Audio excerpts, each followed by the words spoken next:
Okay. आपण ख्रिस्ताचे बोधमय दाखले शिकत आहोत मित्रांनो. आतापर्यंत आपण खूप सुंदररित्या परमेश्वराने आपल्याला चालवले. वाटेवर पडलेलं बी, खडकाळीवर पडलेलं बी आपण बघितलंय.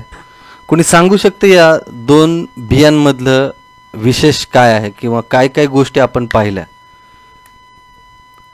वाटेवर पडलेल्या बी मध्ये काय काय गोष्टी पाहिल्या, काय आपल्याला शिकायला मिळालं? 2 मिनिटं आहेत आपल्याकडे, आपण पटकन रिव्हिजन घेऊयात. कोणी सांगू शकतं? शिवराज ब्रदर मी सांगू का? हा पूजाताई. खडकाळीवरचे बी हे नाही का देवावर अवलंबून राहत नाही, तर ते स्वतःवरच अवलंबून राहतं. Yes, amen amen. Very good, very good. खूप छान पूजाताई. आणखीन?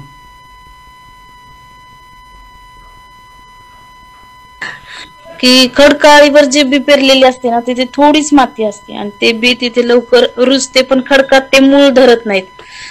खोलवर जाऊन वाढीसाठी अन्न शोषण करू शकत नाही आणि त्यामुळे ते रोप लवकर वाळून जाते. म्हणजेच की जे लोक धर्माचा दांभिकपणा दाखवतात त्यांची तुलना खडकाळीवर पेरलेल्या आशांबरोबर केली जाते. त्यांच्या जीवनातील सर्व चांगले हेतू, ध्येय यांच्या मुळाशी स्वार्थीपणा असतो. म्हणजेच खडकाळ जमीन आहे आणि त्यांच्यातील पापी स्वभाव त्यांना दिसून येत नाही. पाप दोषामुळे त्यांचे मन नम्र होण्याऐवजी ते कठीण झालेलेच असते आणि अशा प्रकारच्या लोकांचा लवकर पालट होतो. ते चांगले भावी सभासद होतील असे वाटते, पण त्यांचे ते सर्व काही वरपांगिक किंवा धार्मिकता अशीच असते. Yes yes. आणि खडकावरील बी साठी ईश्वरदास ब्रदर हा हा हा आपण वचन पाहिले की नीतिसूत्रे 10:4-5 हे वचन आपण पाहिले. Yes, amen amen. Thank you so much. खूप छान. तुम्ही जे पॉइंट सांगितले ते खूप छान आहेत मित्रांनो. ह्या सगळ्या गोष्टीमधून आपल्याला एका गोष्टीपासून खूप सांभाळून राहायचं आहे आणि ती म्हणजे स्वधार्मिकपणा. ही इतकी भयानक गोष्ट आहे की बऱ्याच वेळेला आपण वचन ऐकतो, बायबल स्टडी करतो, वचन जितकं आपल्यामध्ये कार्य करत राहतं तितका नकळतपणे सैतान आपल्यामध्ये स्वधार्मिकता खूप पेरतो. स्वधार्मिकता म्हणजे काय? कोणी सांगेल मला? काय आहे स्वधार्मिकता? म्हणजे मला सगळंच माहिती आहे, नाही का, कोणी सांगायची गरज नाही मला. येस, मला सगळ्यातलं सगळं कळतं. आणखीन एक पॉइंट आहे स्वधार्मिकतेमध्ये, म्हणजे की स्वतःच्या कर्मावर खूप विसंबून राहणं. की मी चांगली कामं करतोय म्हणून देव मला आशीर्वाद देतोय, मी दानधर्म करतोय म्हणून देव मला आशीर्वाद देतोय, मी पाप करत नाही, मी उपवास प्रार्थना करतो, मी चांगला आहे, मी मनुष्य चांगला आहे आणि माझी वर्तणूक चांगली आहे. आणि जो स्वतःच्या चांगल्या कर्मावर अवलंबून राहतो त्याला म्हणतात स्वधार्मिकपणा, जो खूप भयानक गोष्ट आहे मित्रांनो. आपण बऱ्याच वेळेला काय करतो, आपण केलेल्या चांगल्या गुणांवर खूप अवलंबून राहतो की मी किती चांगला आहे, मी रोज चर्चला जातो, मी बायबल वाचतो, मी रोज बायबल स्टडी करतोय. नकळतपणे सैतान आपल्या अंतःकरणामध्ये असं कार्य करतो की आपण त्या स्वधार्मिकपणाकडे नकळतपणे वाढायला लागतो. उदाहरणार्थ आपण दुसऱ्याला कमी लेखायला लागतो की अरे ह्या इतके दिवस झालं हा ख्रिश्चन आहे तरी सुद्धा चर्चला जात नाही, बायबल त्याच्याजवळ आहे पण बायबल वाचत नाही, ह्याला काही समजतं का नाही. आपण स्वतःलाच शहाणे समजायला लागतो नकळतपणे. एमेन. समजते सगळ्यांना?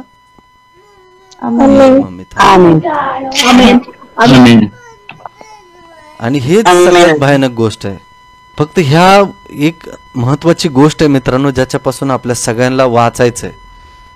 कारण नकळतपणे सैतान आपल्यामध्ये हे बी पेरतो आणि आपण त्याच्यामध्ये वाढतच जातो. आपण आपल्या घरामध्ये सुद्धा असं वागायला लागतो की मी खूप धार्मिक आहे, मी खूप प्रार्थना करतो, मी बायबल वाचतो, मी रोज बायबल स्टडी करत आहे, तुम्हाला अक्कल नाही, तुम्हाला समजत नाही, तुम्ही देवाकडे आलं पाहिजे, प्रभू येशू लवकर येणार आहे, तुम्ही या, देवाकडे या. मित्रांनो हे सगळं सांगणं चांगली गोष्ट आहे, सांगितलंच पाहिजे, पण तो सांगण्याचा उद्देश आपला हा नसला पाहिजे की मी किती धार्मिक आहे, मी बघा किती प्रार्थना करतोय, तुम्हाला कळत नाही, तुम्ही प्रार्थनाच करत नाही. हे इतरांना आपण जज नाही करू शकत मित्रांनो. त्याला म्हणतात स्वधार्मिकपणा, जो स्वतःच्या पेरलेला. येस, काटेरी झाडात पेरलेला. आता इथे आपल्याला स्वतःला परीक्षण करायचंय मित्रांनो. परमेश्वर आपल्याला काय बोलत आहे, काय आपण या कॅटेगरीमध्ये येत आहोत का? आपले विचार, आपले आचार नकळतपणे ह्या कॅटेगरीमध्ये येत आहेत का, हे आपल्या स्वतःलाच आज परीक्षण करायचं आहे. आपण बघूयात मुद्दा काय सांगतो आपल्याला. कोणी वाचेल वचन? मत्ते 13:22 काय लिहिलेलं आहे? काटेरी झाडामध्ये जो पेरलेला तो हा आहे की वचन ऐकतो, परंतु संसाराची चिंता व द्रव्यतेचा मोह ही वचनाची वाढ खुंटवितात आणि तो निष्फळ होतो. आमेन. येस. आता हे वाचताना आपल्याला लगेच लक्षात येतं की बाबा देवाचं कार्य तर करायचंय, प्रभूमध्ये वाढायचंय, पण संसाराची काळजी लागते. आता संसाराची काळजी म्हणलं की आपल्या डोळ्यासमोर उभं राहतं की बाबा लेकरं बाळ, पुढं काय होईल. मित्रांनो, ह्या काळजी चिंता आपल्या आयुष्याला लागलेलंच आहेत. लग्न व्हायच्या अगोदर एक मुलगा किंवा मुलगी लग्न होईल का नाही याची काळजी करतात. लग्न झाल्यानंतर नवरा कसा मिळालाय, बायको कशी मिळाली याची काळजी करतात. आणि मग लेकरं बाळ झाल्यानंतर त्यांना वाढवायची कसं याची काळजी करतात. त्यांच्या शिक्षणाची काळजी करतात.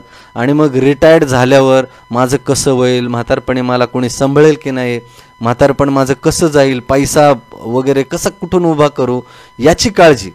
आयुष्यभर ह्याच काळजीमध्ये आपलं जीवन जातं. पण प्रभू येशू ख्रिस्ताने आपल्याला इतकी सुंदर अभिवचनं दिलीत. आज आपण त्याकडे खूप अंतःकरणाने चिंतन मनन करणार आहोत.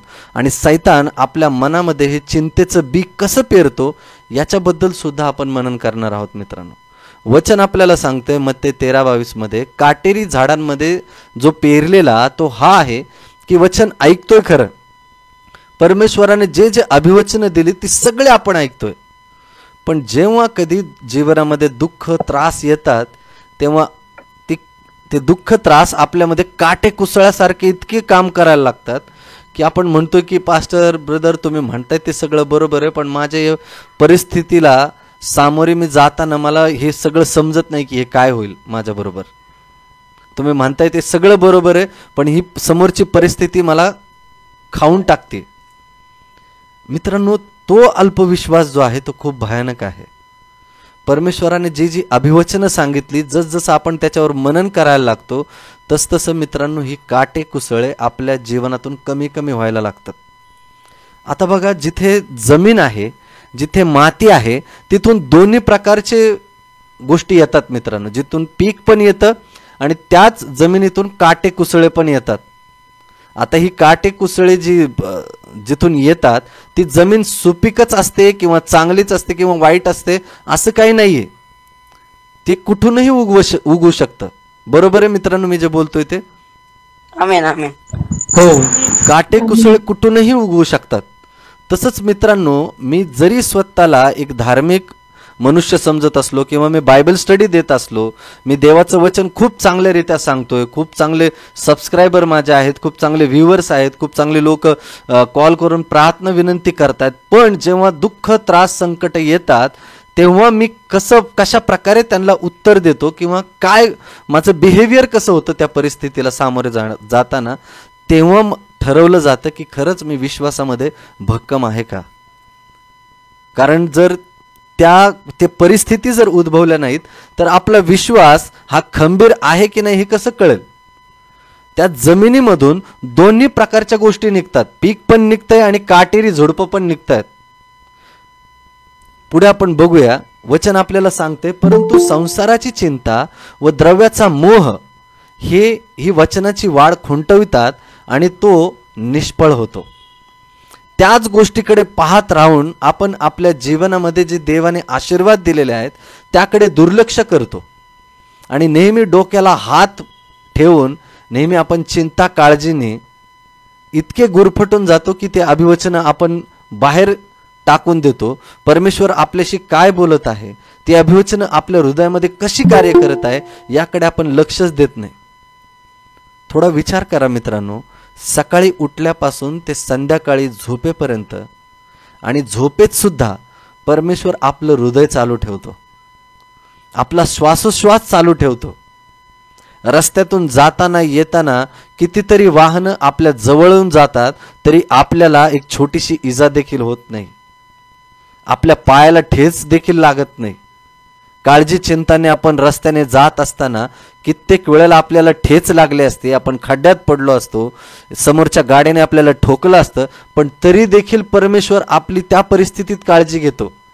आपण अभिवचनं विसरलेली असतो तरी सुद्धा. पण मित्रांनो, जेव्हा आपण त्याच्याकडे लक्ष देतो ना, तेव्हा ती अभिवचनं कार्य करायला लागतात. त्याच्याकडे फोकस करतो ना, तेव्हा आपलं मन आनंदाने एकदम होरपळून जातं. आपल्याला कळतं की माझा अशक्तपणा काही उपयोगाचा नाही, मला माझ्या प्रभूचं सामर्थ्य जे आहे त्याच्याकडे मला लक्ष द्यायचं. तो मला या प्रत्येक परिस्थितीमधून बाहेर काढणारा परमेश्वर आहे, याच्याकडे मला लक्ष द्यायचंय. पण सैतान काय करतो? अरे तो परमेश्वर तर स्वर्गात आहे, ही परिस्थिती तुझ्या डोळ्यासमोर दिसते ना, तीच किती भयानक आहे हे आधी बघ. तो आपल्यासमोर काटे कुसळे इतके मोठे उभे करतो की आपल्याला त्या पलीकडची जी दया आहे, त्या पलीकडचं जे परमेश्वराचं सामर्थ्य आहे तेच तो दिसेन असं करतो.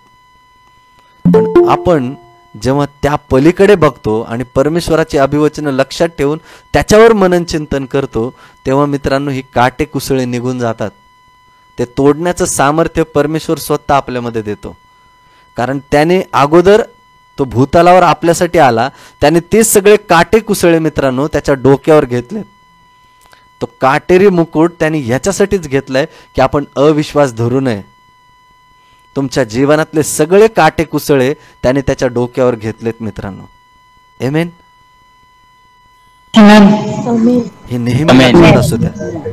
आणि जसजसं आपण याच्यावर जितकं जास्त मनन करायला लागतो, तितकं देवाचं वचन आपल्यामध्ये फलद्रूप व्हायला लागतं.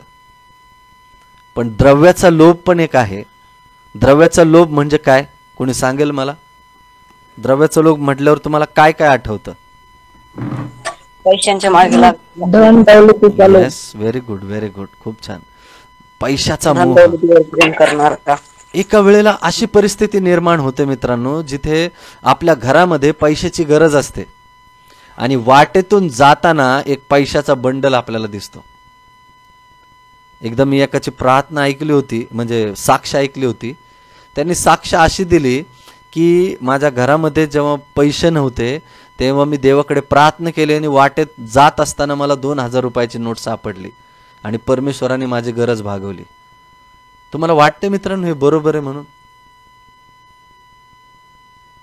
किती जणांना असं वाटते की बरोबर आहे? नाही मित्रांनो, परमेश्वर अशा प्रकारे काम करतो असं नाहीये मित्रांनो. कुणाची ना कुणाचे पैसे कमवलेलं कष्ट जे आहे ते तिथं रस्त्यावर पडलं होतं. पण आपण काय म्हणतोय की अरे हा देवाचाच आशीर्वाद आहे म्हणून आपण घेतो निघून जातो. पण तिथे आपली जबाबदारी असते की मला गरज आहे, पण हे पैसे कुणाच्या तरी दुसऱ्याचे आहेत, ज्याने कमवलेले, ज्याने मेहनत केलेली. तो पैसा मी नाही घेऊ शकत. पण आपण काय करतो, स्वतःच्याच मनाला इतकं आनंदित करतो की अरे हा देवाने माझी प्रार्थना ऐकली. तो द्रव्याचा मोह आपल्यामध्ये जे वचन आहे परमेश्वराचं ते तो काढून घेतो आणि मग ते पैसे आपल्या खिशात टाकतो, घरी जाऊन त्याची मस्त मऊ झाजा करतो, जे एकदम चुकीचं आहे. परमेश्वराचं वचन म्हणतंय की तू चोरी करू नको. ती एक प्रकारची चोरीच आहे मित्रांनो. जे आपण दुसऱ्याचा पडलेला पैसा आपण उचलतोय आणि त्याला परमेश्वराच्या वचनाचं लेबल लावतोय की देवा तू मला मदत केली. असं नाहीये मित्रांनो. परमेश्वर तुम्हाला कष्ट करण्यासाठी ताकद देतो. जर तुमची कष्ट करण्याची तयारी आहे तर आज तुम्ही 2000 कमवताय, उद्या तो तुम्हाला 4000चं काम देईल. हे परमेश्वराचं कार्य आहे. तो तुमचं कष्ट द्विगुणित करतो आणि तितकाच दुप्पट वाटा तुम्हाला देतो. ते असतं कष्टाचं प्रतिफळ. असं फुकटचं खाऊन परमेश्वर मला प्रतिफळ देतो असं म्हणू नका मित्रांनो. सगळे सहमत आहेत? तो असतो द्रव्याचा मोह जो आपल्या जीवनामध्ये कधीच येऊ नये. तो काटे कुसळ्याप्रमाणे आपल्याला आपली वाढ खुंटून टाकतो.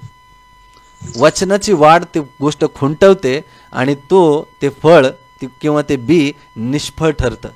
त्याला फळच येत नाही. का? कारण त्याची वाढच होत नाही. जगाच्या गोष्टी धामधुमीमध्ये आपण इतके गुरफटून जातो की ती वाढ खुंटून जाते आणि मग आपल्या जीवनामध्ये त्या साक्षच घडत नाहीत. कित्येकांचं जीवन मित्रांनो इतकं सुरकुत्या पडलेलं दिसतं. ते स्वतःला म्हणतात की मी ख्रिस्ती आहे, मी जन्मापासूनच ख्रिस्ती आहे, परंतु ते ख्रिस्ताला आवडणारे फळच त्यांच्यामधून दिसत नाहीत. नुसत्या काळजी चिंतांनी गरफटलेले असतात. त्यांना भेटलं ना तरी त्यांच्या तोंडातून एकच निघतं, अहो ब्रदर खूप प्रॉब्लेम आहेत, खूप काळजी चिंता आहेत, खूप समस्या आहेत. अशी लोक मित्रांनो जेव्हा भेटल्या क्षणी त्यांच्या चेहऱ्यावरची निराशा आहे ना ती लोकांना सांगतात आणि लोकांना देखील निराश करून टाकतात. आणि मग लोक सुद्धा म्हणतात की अरे जीवन इतकं दुःखी आहे का हो, किती दुःखी मनुष्य आहे, किती त्रास आहे त्याच्या जीवनामध्ये, परमेश्वर इतका निर्दयी आहे का की तो याची प्रार्थना ऐकत नाहीये. मित्रांनो त्या मनुष्याच्या नकारात्मक विश्वासामुळे इतरांच्या चेहऱ्यावर सुद्धा नकारात्मकता पसरते आणि ते वचन जे त्या दुसऱ्याच्या हृदयामध्ये असतं तो सुद्धा विचार करायला लागतो की अरे खरंच जीवन इतकं दुःखी त्रासमय आहे. ॲक्च्युली परमेश्वर इतकं त्रास देतो एखाद्याच्या जीवनामध्ये की तो एकदम निराश होऊन जातो मनुष्य. पण मित्रांनो असं नाहीये, परमेश्वर असा नाहीये. परमेश्वर आनंद देणारा आहे. परिस्थिती कशीही असले तरी जो नव्याने जन्मलेला आहे ना त्याच्या चेहऱ्यावर एक वेगळं स्माईल असतं, एक वेगळंच तेज असतं आणि ज्याच्यामुळे त्याचं जीवन किती जरी दुःख त्रास असले तरी त्याचं जीवन आनंदमयच राहतं. कारण त्याला माहिती असतं की माझा प्रभू माझ्या बरोबर आहे. या प्रत्येक परिस्थितीला तोंड द्यायला तो माझ्या बरोबर आहे. जरी लोकांनी मला अग्नीमध्ये टाकलं, जरी सैतानाने मला दुःख त्रास परिस्थितीमध्ये टाकलं तरी तो प्रभू माझ्या त्या परिस्थितीमध्ये माझा हात धरून पुढे मला चालवणारा तो परमेश्वर आहे. आमेन आमेन आमेन आमेन. मित्रांनो तो असं म्हणत नाही की तुझ्या दुःखातून त्रासामधून मी तुला बाहेर काढेल. तो म्हणतो की दुःख त्रासांमध्ये सुद्धा मी तुझ्या बरोबर आहे. कारण जेव्हा तो बरोबर आहे तर कुठली परिस्थिती आपल्या विरुद्ध आहे मित्रांनो. कारण जगातली सगळ्यात मोठी ताकद तुम्हाला हात धरून म्हणते की मी तुझ्या बरोबर आहे. आमेन आमेन आमेन. आणि तो असं म्हणत नाही की मी तात्पुरताच तुझ्या बरोबर आहे. पाठीशी आहे म्हणजे काय की तू समोरच्या परिस्थितीला सामोरे जा, मी मागे उभा आहे. प्रभू येशू म्हणतो नाही, मी तुझ्या बरोबर आहे, मी तुझा हात धरून तुझ्या बरोबर चालतो. आलेल्या परिस्थितीला मी आधी सामोरे जातो, मग तू सामोरे जा. परमेश्वर आहे तो पाठीशी नाही, तो बरोबर आहे. ही त्या वचनामध्ये सामर्थ्य आहे मित्रांनो. आणि जेव्हा आपण त्याच्याकडे बघतो ना तेव्हा ते काटे कुसळे आपोआप तुमच्या जीवनातून निघून जातात. पुढे आपण बघूया. कोणी वाचेल दुसरा मुद्दा? आमेन. वाचू का? हा ताई.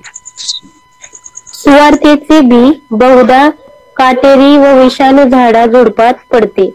जर मानवी जीवनात नीतिमत्ता येत नाही, जुने मनुष्यपणाच्या सवयी, चालीरीती व पापे सोडित नाही, आध्यात्मिक जीवनातून सैतानाचा स्वभाव काढून टाकला जात नाही, तर गव्हाचे पीक खुंटले जाईल.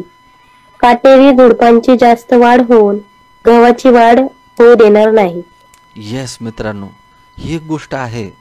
जर आपण आपल्या जीवनामध्ये पाप काढून टाकायलाच तयार नाहीये, ते तसंच हातात घेऊन, तसंच बॅगेमध्ये भरून, तसंच मनामध्ये भरून आपण चाललोय, जीवन जगतोय, रोज प्रार्थना करतोय, पण ते पाप सोडून द्यायलाच तयार नाही, कायमचं सोडून द्यायलाच तयार नाही, तर मित्रांनो त्याच हृदयामधून हे काटे कुसळे बाहेर येतात. ते इतके वाढतात की आपलं जीवन अंधकारमय करून टाकतात. मग भले आपण वचन किती का वाचेना, किती का ऐकाना, किती का बायबल रोज वाचेना, किती का रोज प्रार्थना करेना, ते जीवन फळदायी होतच नाही. आपल्या जीवनामध्ये साक्षच घडत नाही आणि इतरांना सांगण्यासाठी सुद्धा आपल्याकडे साक्ष नसतात. का? कारण आपलं जीवन त्या जुन्या सवयींमध्ये, जुन्या चालीरीतींमध्ये, जुन्या पापामध्येच अडकलेलं आहे. ते काटे कुसळे मित्रांनो ते आपलं जीवन इतकं अंधकारमय करून टाकतात की आपल्या जीवनात साक्षच घडत नाहीत. मग किती जरी प्रार्थना केले, किती जरी विनवण्या केल्या तरी ते पावर किंवा ते परमेश्वराचं सामर्थ्य त्या अंतःकरणामध्ये जाणवतच नाही. एकदम निराशेमध्ये जीवन जगल्यासारखं ती व्यक्ती दिसते. काटेरी झुडपाची जास्त वाढ होऊन गव्हाची वाढ होऊन देणार नाही. हेच काटे कुसळे आपल्या जीवनातल्या गव्हाला, आशीर्वादाला वाढू देत नाहीत. मित्रांनो, आज आपल्याला ठरवायचंय की असे कुठला काटा आहे, अशी कुठली कुसळं माझ्या जीवनामध्ये आहेत जी माझं ख्रिस्ती जीवन मला जगू देत नाहीत, माझं जीवन आनंदमयरित्या मला जगू देत नाहीत. अशी कुठली ती गोष्ट आहे? त्या जुन्या चालीरीती आहेत, जुनं पाप आहे का ती कुठली गोष्ट आहे? थोडं मनन करा मित्रांनो. चालीरीती म्हणजे काय? की मी देवाचं वचन ऐकतोय तर खरं, पण मी विचार करतोय की अरे लोक काय म्हणतील, येशूवर विश्वास ठेवल्याने मला माझा समाज काय म्हणेल, माझे घरचे काय म्हणतील, माझ्या शेजारची लोक काय म्हणतील, माझे जातपात काय म्हणेल, माझ्या जातीतले लोक, माझ्या गणगोत काय म्हणतील. मित्रांनो, हा अनुभव मी सुद्धा घेतलाय. लोक तुम्ही पडल्यावर सुद्धा हसतात आणि तुम्ही जीवनात जेव्हा पुढे जाता तेव्हा तुम्हाला मागे सुद्धा खेचतात. तुम्हाला ठरवायचंय की मला पुढे जायचंय, मला ख्रिस्ताकडे बघायचंय, माझं जीवन फलद्रूप करून मला जगायचंय का मला त्या लोकांकडे बघून मागेच राहायचंय. जेव्हा मी ख्रिस्ताला स्वीकारलं मित्रांनो, तेव्हा खूप लोक मला म्हणत होते की अरे हा बाटला गेलाय, याला तिथे पैसे देतात म्हणून हा तिकडे जातोय. मला आत्तापर्यंत कुणी एक पैसा दिलेला नाही मित्रांनो, पण जे काही मला मिळालंय ते जगिक पैशापेक्षा कितीतरी सामर्थ्याने भरलेली गोष्ट आहे. ते जगिक संपत्तीपेक्षा काहीतरी महान सामर्थ्याने भरलेली गोष्ट आहे. मी त्यांना तेच आजपर्यंत सांगत आलो की माझ्याकडे येऊन बघा, प्रार्थनेला येऊन बघा, तुम्हाला अशी गोष्ट सापडेल जी आतापर्यंत तुम्ही कधीच अनुभवलेली नाही. मग ती लोक मला हेच बोलतात की अरे याने धर्म बदलला, याने जातपात बदलले. मी कुठलाही धर्म बदललेला नाही मित्रांनो. मी माझं जीवनशैली बदलली, मी माझा विश्वास बदललाय, जुन्या चालीरीती बदलल्यात. लोक काय म्हणतात याच्याकडे मी बघितलं नाही, मी माझा प्रभू काय म्हणतो याच्याकडेच बघत राहिलो. आणि आज परमेश्वराने ते सगळे आशीर्वाद मला दिलेत ज्याच्याविषयी मी पूर्वी खूप काळजी चिंता करत होतो. आमेन आमेन. परमेश्वर परिस्थिती बदलणार आहे मित्रांनो. जात धर्म तो बदलत नाही. त्याच्यासाठी ते काही एकदम कुचकामी आहे, केर कचरा आहे. जाती धर्म हे देवापुढे केर कचरा आहेत मित्रांनो. तुमच्यासाठी, देवासाठी तुम्ही महत्वाचे आहात. तुमचं अंतःकरण देवाला महत्वाचं आहे. पुढे मुद्दा आपल्याला हे सांगतो, सुवार्तेचे बी बहुधा काटेरी विषारी झाडाझुडपात पडते. जर मानवी जीवनात नीतिमत्ता येत नाही, लक्षात घ्या मित्रांनो, ही नीतिमत्ता खूप गरजेची आहे. ही इतर विश्वासामध्ये किंवा ग्रंथपठांमध्ये या गोष्टी लिहिलेल्या नाहीयेत. इतर विश्वासकांमध्ये, इतर लोकांमध्ये हेच सांगितलं जातात की तुम्हीच तुमच्या जीवनाचे शिल्पकार आहात. तुम्हाला दुसरं कोणीही सुधरू शकत नाही, तुम्हाला स्वतःला सुधारायचंय. तुमच्या पापांची क्षमा तुम्हाला स्वतःलाच करायची आहे. तर आपल्याला सांगतो अजून, जुने मनुष्यपणाच्या सवयी, चालीरीती व पापे ते सोडून देत नाहीत. आध्यात्मिक जीवनातून सैतानाचा स्वभाव काढून टाकला जात नाही. आपल्या जीवनामध्ये सैतानाचा स्वभाव आहे का मित्रांनो? तो आहे. आपण असं नाही म्हणू शकत की माझ्यामध्ये तो स्वभावच नाही. आपल्या प्रत्येकामध्ये तो स्वभाव आहे. आणि त्याला जर आपल्याला काढायचंय तर आपल्याला नव्याने जन्म घेणं खूप महत्वाचं आहे. कारण आपला जो दैहिक स्वभाव आहे ना मित्रांनो, तो ऑटोमॅटिक पापाकडे वळलाच जातो. किती काही केलं तरी तो वळला जातो. आपण स्वतःला म्हणतोय की मी विश्वासात वाढतोय, परंतु नकळतपणे ते आपली पायवाट पापाकडे बरोबर जाते आणि ते काटे कुसळे आपोआप आपल्या हृदयामधून निघतात आणि मग आपलं जीवन, आध्यात्मिक जीवन ते एकदम अंधकारमय करून टाकतात आणि त्याच्यामुळे आपली वाढ खुंटते.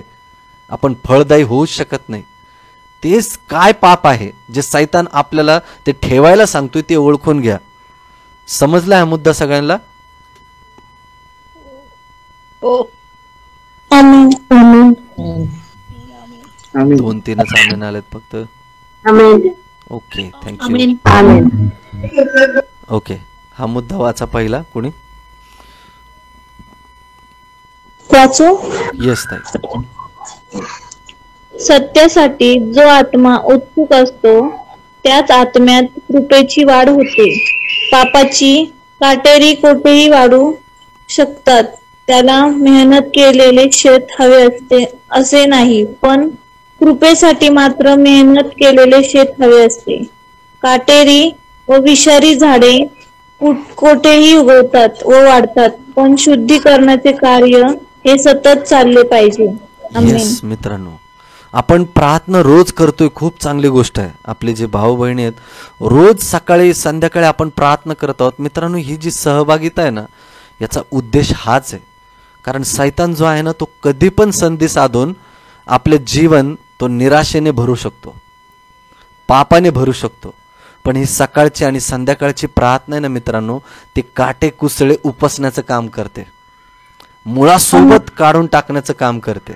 म्हणून जर आपण एक जरी गोष्ट हुकवली नाही यातली, सकाळची प्रार्थना संध्याकाळची प्रार्थना, हे दोन ज्या संधी आहेत ना मित्रांनो, आपल्याला हे खूप सुंदर संधी आहेत, जे आपल्या जीवनामधल्या नको असलेल्या गोष्टी काढून टाकायचं काम करते. परमेश्वराचं वचन हे काम करतं. आणि विचार करा मित्रांनो, त्या झुडपामधून किंवा जमिनीमधून जे आहे ना, ते एकाच जमिनीतून ते काटेकुसळे कधी पण उगवू शकतं. त्याला वेळ काळ ठरलेली नाहीये.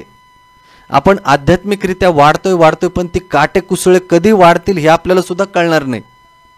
म्हणून ह्या 2 वेळच्या प्रार्थना आपलं जीवन सतत शुद्धीकरणामध्ये आपल्याला चालवत राहतात. शुद्धीकरण जे आहे ना मित्रांनो, ते रोज होणं गरजेचं आहे. किंबहुना प्रत्येक मिनिटाला, प्रत्येक तासाला होणं गरजेचं आहे. देवाला आपलं अंतःकरण नेहमी प्रत्येक निर्णयाला समर्पण करण्याची गरज आहे. कारण कुठल्या वेळेला काटेरी आणि विषारी झाडं वाढतील हे आपणही सांगू शकत नाही. सत्यासाठी जो आत्मा उत्सुक असतो, त्याच आत्म्यात कृपेची वाढ होते. जर मी सत्यासाठी उत्सुक आहे ना, की मला सत्य जाणून घ्यायचंय, मला फरक पडत नाही की ते कोण सांगतंय, तो ग्रॅज्युएट झालेला सांगतोय का अशिक्षित सांगतोय का लहान लेकरू सांगतोय का एक वडीलधारा माणूस सांगतोय, मला फरक पडत नाही. ते देवाचं सत्य आहे.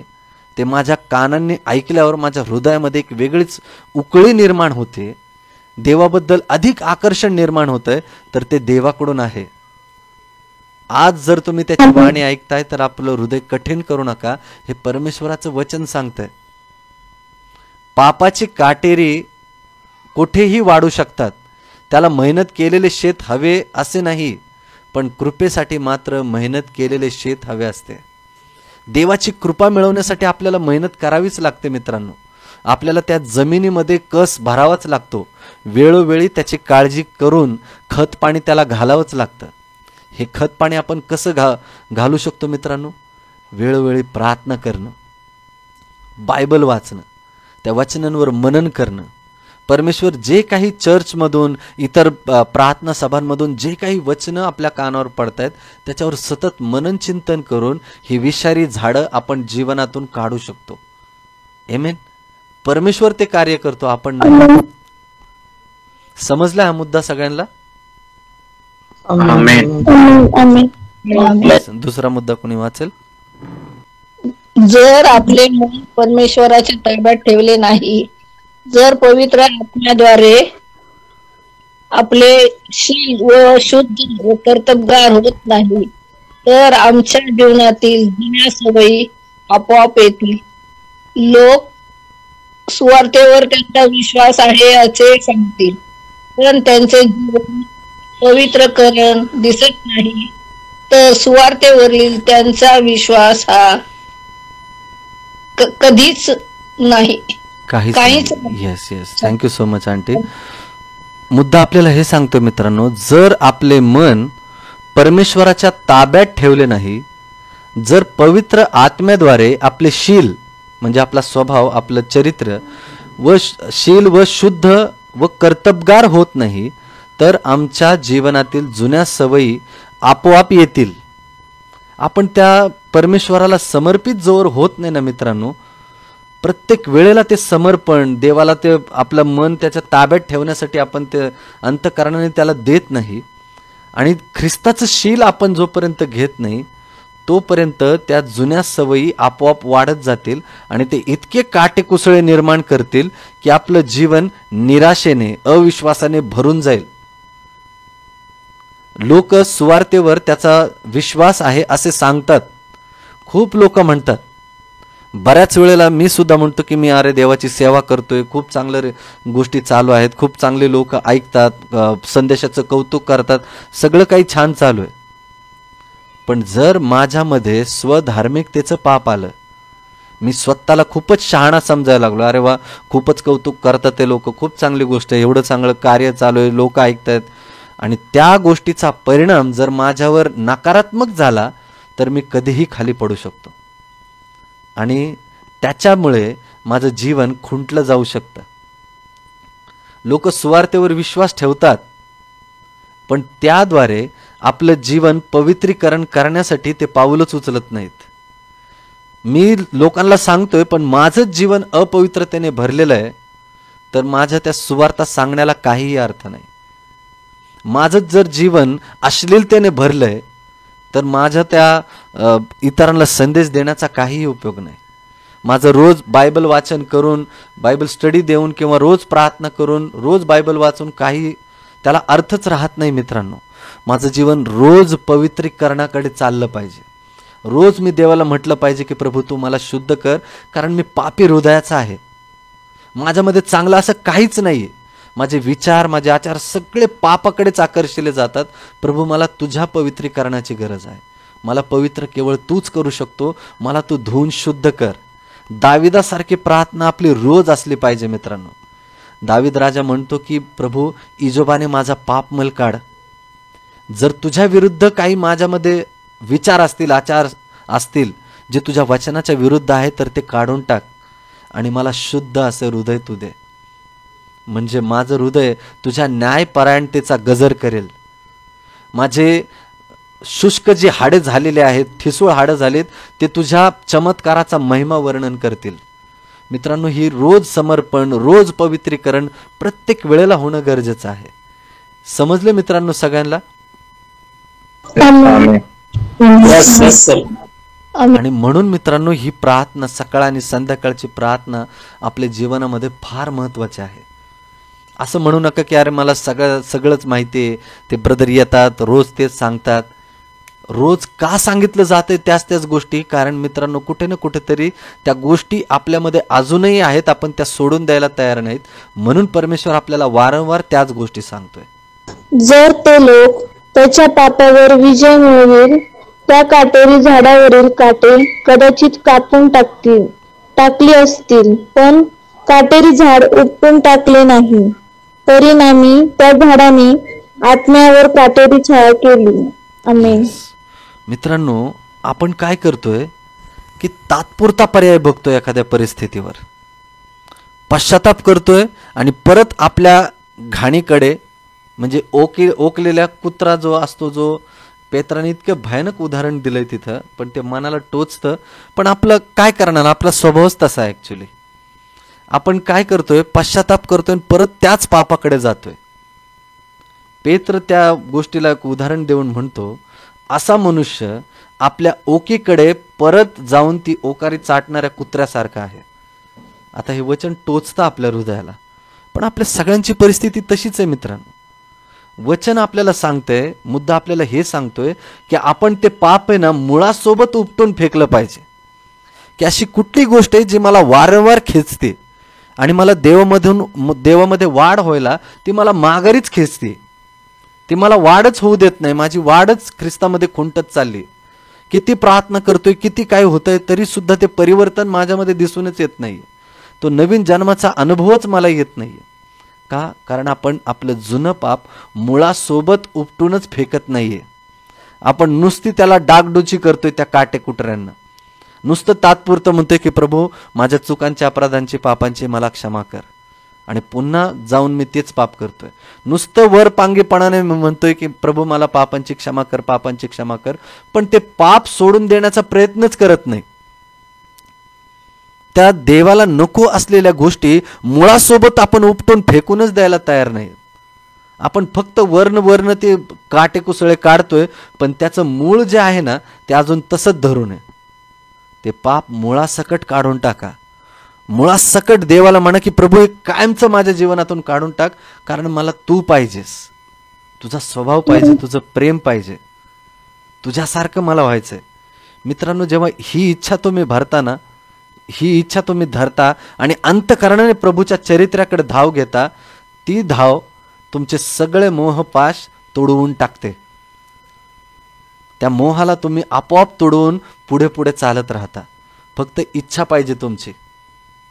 म्हणून प्रभू म्हणतो की तुला बरं होण्याची इच्छा आहे काय?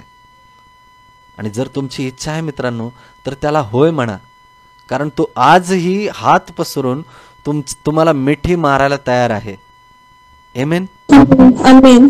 आमेन. आपण पुढे बघूया. ख्रिस्ताने आत्म्यासाठी ज्या गोष्टी धोकादायक आहेत त्याची नोंद केली.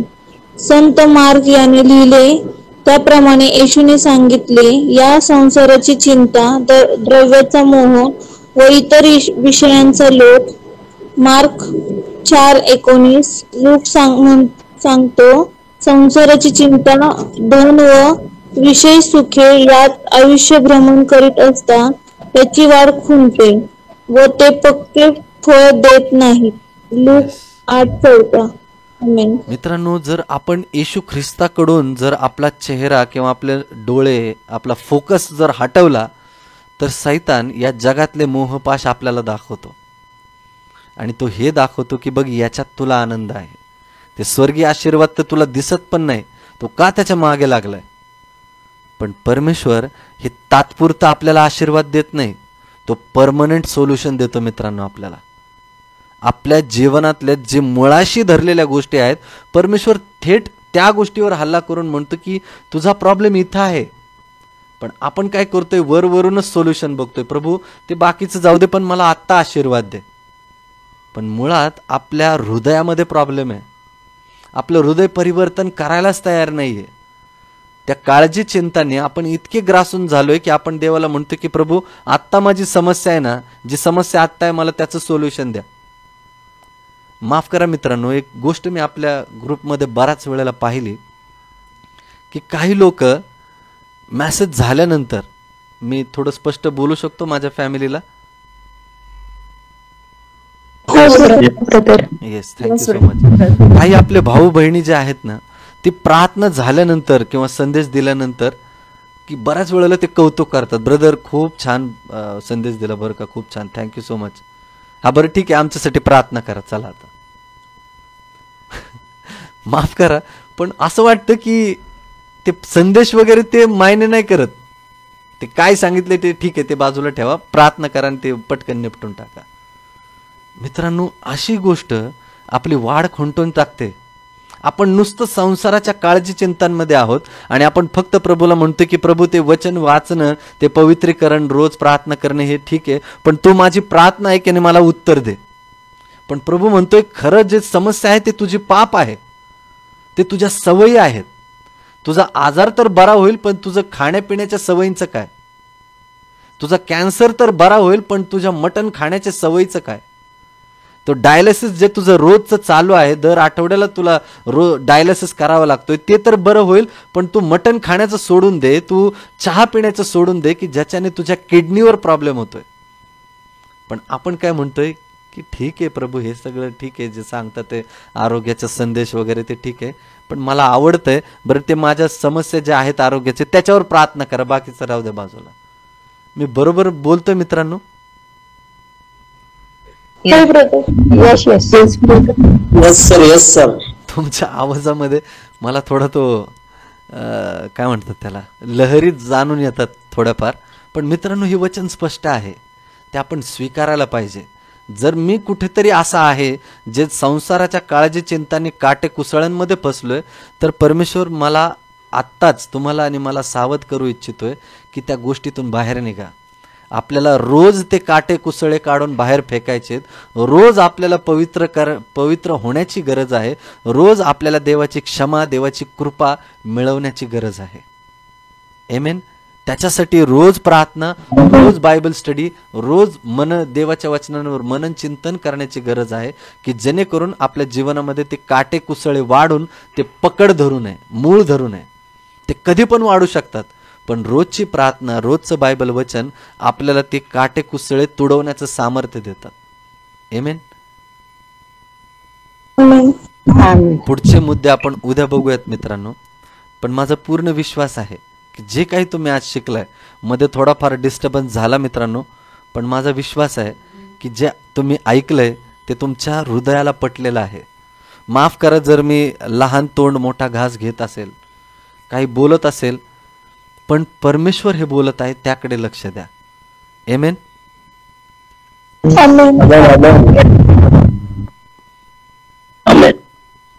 तुम्ही खूप चांगले लोक आहात, खूप चांगली तुम्ही फॅमिली आहात माझे. मी तुमच्यावर खूप प्रेम करतोय मित्रांनो. पण माझी इच्छा आहे की आपण सगळेजण एकत्र मिळून एक धार्मिकतेचा जयघोष करावा आणि प्रभूला धन्यवाद देत जागावं की प्रभू, माझी धार्मिकता ही माझ्या हुशारपणामुळे नाही, तर तू चांगला आहेस म्हणून आहे. मी उपवास करतो म्हणून मी चांगला आहे असं नाही, तर केवळ तू चांगला आहेस म्हणून हे सगळं चांगलं घडतंय. एवढंच काय ते आहे. आमेन. आमेन. स्वर्गातील पवित्र दयाळू देवा, प्रभू, आज तुझ्या लेकरांनी पश्चाताप केलेला आहे. आमच्या उणीवता प्रभू तू आम्हाला दाखवलेल्या आहेस. या सर्व वचनासाठी, अभिवचनांसाठी आम्ही सर्वजण पवित्र पित्या तुम्हाला धन्यवाद देतो आणि तुमच्या एकुलत्या एक पुत्राच्या नावामध्ये आम्ही तुमच्या समोर येत आहोत पित्या. येशू ख्रिस्ताच्या नावामध्ये आम्ही ह्या विनंत्या तुमच्या पुढे सादर करतो प्रभू. आमच्यामध्ये जर स्वधार्मिकता कुठे असेल, आम्ही स्वतःच्या चांगुलपणाकडे जर लक्ष देत असेल, तर प्रभू आम्हाला क्षमा करा आणि तुमच्या सानिध्यात ठेवा. प्रभू परमेश्वरा, यावेळेला आम्ही प्रार्थना करतो ज्या बहिणीची विनंती आलेली आहे गीता या लेकरासाठी. प्रभू देवबापा, डॉक्टरांनी सांगितले की ती गर्भाशयाची पिशवी काढून टाकण्याचं ऑपरेशन त्यांचं करावं लागेल, परंतु प्रभू तुझे चमत्कार आज देखील जिवंत आहेत. त्या लेकराच्या जीवनात कार्य कर प्रभू. आणि आम्ही सगळेजण आज एक दिलाने, एक चित्ताने त्या लेकरासाठी विनंती मागतो प्रभू. तू तो चमत्कार केलास म्हणून धन्यवाद देतो प्रभू. त्या लेकराच्या संगतीसोबती राहा प्रभू. ही सर्व लेकरं एकत्र मिळून मागत असताना जे काही ते मागत आहे यावेळेला त्यांच्या वैयक्तिक गरजा असतील प्रभू, त्या तुझ्या इच्छेने पूर्ण होऊ देत. कारण आमच्या गरजा ह्या आम्हाला कळत नाहीत प्रभू. आम्ही बऱ्याच वेळेला अवाजवी गोष्टी मागतो, आम्हाला समजत नाही अशा आम्ही गोष्टी मागतो आणि स्वतःच आमचं नुकसान करून घेतो. परंतु प्रभू तुला माहिती आहे आमच्यासाठी चांगलं काय आहे. म्हणून देवबापा, तू प्रत्येकाच्या जीवनात तुझ्या चांगल्या गोष्टी तू पूर्णत्वास ने आणि प्रत्येकाला आशीर्वादित कर. कुणालाही निराश हताश होऊ देऊ नको प्रभू. कुणाचंही जीवन त्या काटेरी कुसळ्यामध्ये वाढलेलं असं होऊ नये.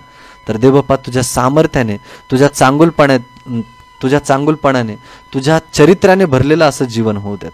कारण ही प्रार्थना सर्व गोष्टींसाठी आभार मानून येशू ख्रिस्ताच्या सामर्थ्याने ही प्रार्थना करतो म्हणून तुम्ही ऐका पित्या. आमेन.